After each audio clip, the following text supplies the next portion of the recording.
Good morning everyone.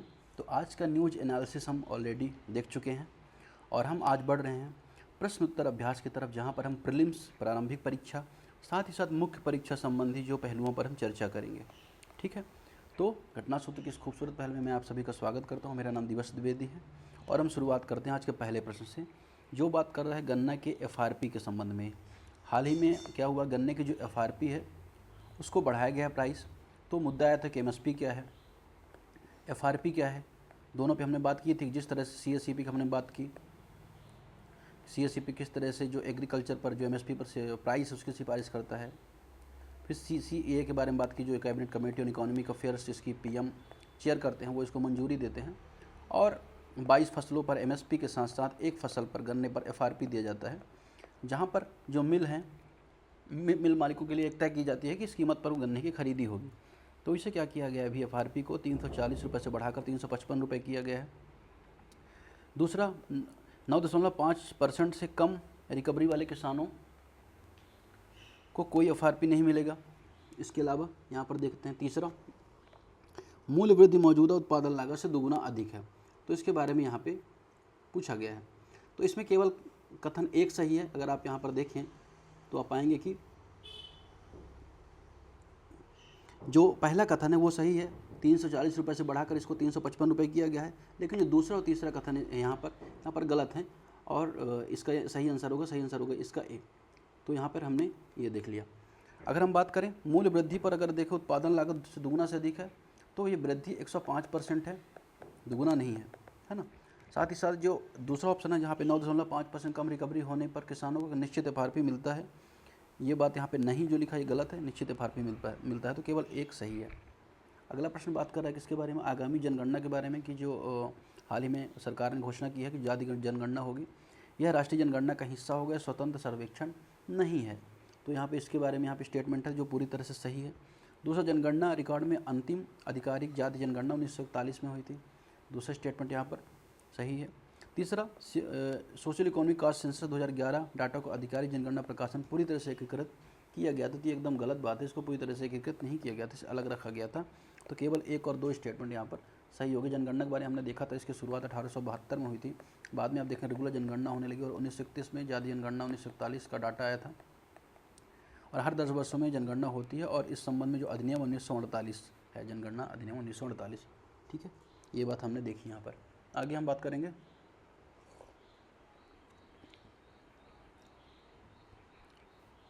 अगले प्रश्न पर, वैश्विक व्यवस्था में हाल ही घटनाओं की समीक्षा कीजिए। अमेरिका ने डोनाल्ड ट्रंप के तहत पेरिस जलवायु समझौते पर नाटो दोनों से बाहर निकला है। जलवायु समझौते से बाहर निकला, नाटो से ही बाहर निकला है।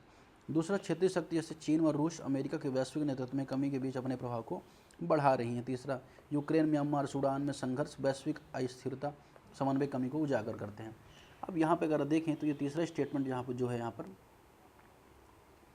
सही दिखा रहा है। पहला भी स्टेटमेंट यहाँ पर देखें गलत है, क्योंकि पहला स्टेटमेंट गलत इसलिए है कि ये जो एग्रीमेंट है जिसमें अगर देखें नाटो से बाहर वो नहीं निकल रहा है। हालांकि पेरिस जो जलवायु समझौते था उससे उसने बोला है, लेकिन नाटो से बाहर नहीं निकल रहा है। साथ ही साथ अगर आप देखें चीन और रूस प्रभुत्व बढ़ा ही रहे हैं, ये बात एकदम सही है। इसे यहाँ पर हम देख सकते हैं। आपको पता है कि हाल ही में जो अमेरिका उसने क्या किया है कि टैरिफ की घोषणा की सभी देशों पर, अगर देखें जिससे भी उसका व्यापारिक घाटा है, एक तरफा टैरिफ लगाया, जिसके खिलाफ वैश्वीकरण में या वैश्विक व्यापार में देखें थोड़ा मंदी का माहौल हुआ, शेयर मार्केट में गिरावट आई। तो इस संबंध में कई दिनों से आर्टिकल आ रहा है। प्रश्न क्रमांक चौथा बात कर रहा है वैश्विक भू राजनीतिक व्यवस्था में हाल के बदलावों में निम्नलिखित कथनों पर विचार करें। लोक लुभावन सरकारों का उदय अंतर्राष्ट्रीय गठबंधन को कमज़ोर कर रहा है और बहुपक्षीय संस्थाओं को कमज़ोर कर रहा है। ये स्टेटमेंट बिल्कुल सही है। क्यों ये सही है स्टेटमेंट, क्योंकि आपको पता है कि अभी क्या होगा कि क्षेत्रवाद का उदय हो रहा है, साथ ही साथ द्विपक्षीय व्यापार समझौते ज़्यादा हो रहे हैं, एफटीए ज़्यादा हो रहे हैं, फ्री ट्रेड एग्रीमेंट चाहे आप देखें भारत का, देखिए आसियान के साथ है, भारत यूरोप से बात कर रहा है, यूएस से भी आगे चलकर फ्री ट्रेड एग्रीमेंट की संभावना है, जिससे डब्ल्यूटीओ जैसे संस्थान हैं जो विश्व व्यापार को बढ़ावा देते हैं, उनमें कहीं ना कहीं कमजोरी आ रही है। दूसरा, डोनाल्ड ट्रंप की अध्यक्षता में अमेरिका का नाटो से बाहर निकलना नियम आधारित विश्व व्यवस्था औपचारिक अंत का प्रतीक था। तो ये दूसरा स्टेटमेंट यहाँ पे गलत है, नाटो से बाहर नहीं निकल रहा है। नाटो से क्यों निकलेगा, नाटो एक सिक्योरिटी पैक्ट है जिसमें यूरोपियन यूनियन के बहुत सारे देश और अमेरिका जुड़े हैं। तो अर्थात इस पर किसी एक देश पर हमला पूरे नाटो पर हमला माना जाएगा। तो नाटो उसको कमज़ोर करेगा टूटने से, तो जाहिर सी बात है वो नाटो से बाहर नहीं आएगा। इवन उसका खर्चा नाटो में ज़्यादा यूएस का, फिर भी वो नाटो से बाहर नहीं आएगा। यूक्रेन और सूडान जैसे क्षेत्रों में जारी संघर्ष वैश्विक सहयोग के पतन को दर्शाते हैं। ये बात एकदम सही है। यूक्रेन और सूडान जो संघर्ष है वैश्विक सहयोग के पतन को दर्शाते हैं। यूक्रेन में आपको पता है कि हाल में जो क्राइसिस चल रहा है, जिसमें यूक्रेन और रशिया का वार चल रहा है, जो कहीं ना कहीं वैश्विक संघर्ष को दर्शा रहा है। केवल 2 इसका सही है। अब ये प्राकृतिक हाइड्रोजन के बारे में बात कर रहे हैं, जो कल आर्टिकल आया था प्राकृतिक हाइड्रोजन के बारे में। प्राकृतिक हाइड्रोजन भूमिगत में भूगर्भीय प्रक्रियाओं जैसे सर्पेंटाइनाइजेशन और रेडियोधर्मी अपघटन के द्वारा बिना औद्योगिक निर्माण के बनता है। जाहिर सी बात है कि यहाँ पे भूगर्भीय प्रक्रियाओं के दौरान ये उत्पन्न भी होते हैं और इसकी निकासी लागत हरे हाइड्रोजन से अधिक होती है, क्योंकि गहरे ड्रिलिंग की आवश्यकता होती है। बात गलत है यहाँ पर, ये नेचुरली निकलता है भूगर्भीय जो एक्टिविटीज़ होती हैं उससे, इसमें गहरे ड्रिलिंग की आवश्यकता नहीं होती। भारत में राजस्थान, लद्दाख, कर्नाटक, हिमालय क्षेत्रों में प्राकृतिक हाइड्रोजन उत्सर्जन सर्वेक्षण करना शुरू कर दिया। तो ये स्टेटमेंट एकदम सही है। माली ने प्राकृतिक उपयोग करके एक पूरे गांव में सफलतापूर्वक बिजली पैदा की है। तो ये भी स्टेटमेंट यहाँ पर सही है। तो पहला, तीसरा व चौथा स्टेटमेंट सही हो जाए तो केवल 3 यहाँ पर हो जाएगा। अगला प्रश्न बात करेगा किसके बारे में? अगला प्रश्न बात करेगा अमेरिका के जीडीपी संकुचन के आर्थिक राजनीतिक परिणामों का आलोचनात्मक विश्लेषण कीजिए। जो चल रहे टैरिफ युद्ध के बीच हुआ। आपको पता है कि जब टैरिफ लगाया जाता है, इससे क्या होता है कि जो निर्यात है, निर्यात में जो व्यापार घाटा है, व्यापार घाटा कम करने का प्रयास किया जाता है। आयात भी कम हो जाता है।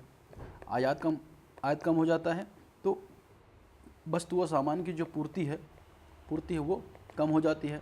महंगाई बढ़ने का या इन्फ्लेशन बढ़ने का खतरा हो जाता है। ये तो बात हो गई। अब अगर आप बात करें 2025 की पहली तिमाही में, परिचय में आप बताएं 2025 की जो पहली तिमाही है, अमेरिका अर्थव्यवस्था 0.3% के आसपास संकुचित हुई, जो टैरिफ व्यापार के कारण दिखाई देता है। हालांकि ट्रंप प्रशासन इसे अस्थायी मानता है और कहता है कि कहीं ना कहीं जो घरेलू कंपनियों को बढ़ावा मिलेगा और जो घरेलू कंपनियों को संरक्षण मिलेगा, इससे तो इसकी भरपाई आसानी से की जा सकेगी। फिर आप मुख्य भाग में बताएं कि इसके आर्थिक परिणाम आप बताएं कि वैल्यू चेन, जो सप्लाई चेन है, वो कहीं ना कहीं इसके नेगेटिव इम्पैक्ट होती है। आपको पता है कि पूरे विश्व में जो वैश्वीकरण है उसमें हर एक देश का योगदान अपना अपना कुछ ना कुछ है, चाहे चाइना हो, ताइवान हो, यूएस हो। अब इससे क्या होता है, जब आप क्या करते हैं, वैश्वीकरण के खिलाफ काम करते हैं या विवैश्वीकरण की नीति अपनाते हैं, तो इससे पूरे विश्व की जो व्यापार है, आपूर्ति श्रृंखला कहीं ना कहीं बाधित होती है। साथ ही निवेश प्रवृत्तियों के बारे में भी आप बता सकते हैं। निवेश प्रवृत्तियाँ इससे, अगर आप देखें, घरेलू निजी निवेश में 22% की वृद्धि संकेत देती है। यहाँ पे निवेशक रिशोरिंग, बुनियादी ढांचे के विकास में आशावादी होते हैं। तो ये बात अगर देखें तो वैश्विक बाजार पर एक ऐसे निवेश सतत आर्थिक लाभ नहीं दे सकते हैं। दूसरा, आप राजनीतिक परिणाम बता सकते हैं कि आर्थिक घोषणा का ध्रुवीकरण होता है, फिर सभी देश उसी तरह की नीति अपने लगते हैं जैसे चाइना ने किया। चाइना ने टैरिफ का जवाब टैरिफ से दिया और इससे क्या हुआ कि पूरे वैश्विक व्यापार या जो सप्लाई चेन है उस पर नकारात्मक प्रभाव इसका पड़ा। साथ ही साथ इसका मुख्य प्रभाव पड़ता है जो बहु अंतर्राष्ट्रीय संगठन है, जैसे WTO है, इन पर इसका नकारात्मक प्रभाव पड़ता है। संस्थाएं कमज़ोर होती हैं। ये तो बात हो गई। इसके अलावा अगर आप बात करें घरेलू राजनीति पर प्रभाव पड़ता है, इसका घरेलू राजनीति पर प्रभाव पड़ता है और कहीं ना कहीं अगर इससे देखें संप्रभुता की रक्षा के रूप में देखते हैं, जबकि विरोधी इसे मंदी व अमेरिका का वैश्विक नेतृत्व की स्थिति खतरे में डालना जताते हैं। निष्कर्ष में अगर देखें जीडीपी के संकुचन से यह साबित होता है कि जो संरक्षणवादी नीति होती है ना, उसका जो परिणाम होता है ना, आर्थिक लाभ के रूप में बहुत सीमित होता है। हो सकता है सीमित समय में ये सारी चीज़ें हो जाए, लेकिन बाद में अगर आप देखें ज़्यादातर सिचुएशन में महंगाई बढ़ने की या मंदी बढ़ने की संभावना होती है, क्योंकि हर एक सामान हर एक देश में सस्ती कीमत पर उपलब्ध नहीं हो पाता, जिससे महंगाई बढ़ने की संभावना और इसका जो प्रभाव है आम आदमी पर पड़ता है। तो यहाँ पर ये प्रश्न था। दूसरा प्रश्न बात कर रहा है प्राकृतिक या सफ़ेद हाइड्रोजन के वैश्विक स्वच्छ ऊर्जा संक्रमण में परिवर्तनकारी शक्ति के रूप में संभावनाओं का मूल्यांकन कीजिए। अब अगर आप बात करें जो प्राकृतिक हाइड्रोजन है, जिसे सफ़ेद हाइड्रोजन भी कहा जाता है, वो स्वच्छ ऊर्जा के रूप में उभर रहा है। और इसका पर्पज़ क्या है कि डिकार्बनाइजेशन करना। डिकार्बनाइजेशन मतलब क्या? आपको पता है कि जो जीवाश्म ईंधन है उससे कार्बन की उत्पत्ति ज़्यादा होती है और भारत का लक्ष्य है कि भारत 2030 तक 500 गीगावाट जो एनर्जी है वो किससे उत्पन्न करेगा? वो उत्पन्न करेगा नवीकरणीय ऊर्जा से। अब नवीकरणीय ऊर्जा में आपको पता है कि जो सौर ऊर्जा है, पवन ऊर्जा है, हरित ऊर्जा है, ग्रीन ऊर्जा, उसका योगदान वहाँ पे, ग्रीन हाइड्रोजन का योगदान यहाँ पे महत्वपूर्ण हो जाता है। मुख्य भाग में बताएं कि किस तरह से भूगर्भीय उत्पत्ति से यहाँ पे आप देखेंगे कि जो प्राकृतिक हाइड्रोजन है या प्रक्रिया उत्पन्न होती, प्राकृतिक हाइड्रोजन प्राप्त होती है और इसका अगर देखें लागत दृष्टिकोण से भी काफ़ी लाभकारी है। फिर लागत प्रतिस्पर्धी भी अगर आप देखें अन्य की तुलना में यहाँ पे कम लागत लगती है। वैश्विक विकास के संदर्भ में आप डाटा दे सकते हैं कि ऑस्ट्रेलिया, माली, फ्रांस, अमेरिका जैसे अगर देखें जो देश हैं सक्रिय रूप से प्राकृतिक हाइड्रोजन भंडार का पता लगा रहे हैं। कहीं ना कहीं geological survey of India Rajasthan, Ladakh, Karnataka में ऐसे स्थलों की पहचान की है जहाँ जो ग्रीन हाइड्रोजन है इसकी संभावना ज़्यादा है। दूसरा, यहाँ पर आप जलवायु आर्थिकी लाभ बता सकते हैं कि इससे जलवायु आर्थिकी लाभ कैसे होंगे। जलवायु परिवर्तन में जो नकारात्मक प्रभाव पड़ रहा है वो कम होगा। स्टील, परिवहन, रसायन जैसे कठिन डिकार्बोनाइज क्षेत्रों के लिए ये महत्वपूर्ण हो जाएगा। इसके अलावा ऊर्जा सुरक्षा तक पहुँच सुनिश्चित हो पाएगी। साथ ही साथ अगर आप देखेंगे खासतौर पर विकासशील देशों के लिए ज़्यादा लाभ का सिद्ध होंगे। हालांकि इस संदर्भ में चुनौतियाँ भी हैं, अनुभव का ना होना, है ना, नियामकीय प्रावधान का ना होना। अगर आप देखा भी कोई पर्याप्त कानून नहीं दिखा देते, बाजार तत्परता तक ना दिखाई देना, नवाचार व निवेश की कमी दिखाई देना, ये कहीं ना कहीं चुनौतियां हैं जिसको अगर आप देखें दूर करने की आवश्यकता है। साथ ही साथ अगर आप देखें निष्कर्ष में बताएं कि वैश्विक ऊर्जा प्रणाली में पुनः अगर हमें देना है, नवीकरणीय ऊर्जा को बढ़ावा देना है, तो ग्रीन हाइड्रोजन, स्वच्छ ऊर्जा को बढ़ावा देना हमारे लिए बहुत महत्वपूर्ण हो जाता है। तो इस प्रश्नोत्तर सेशन में फ़िलहाल इतना ही।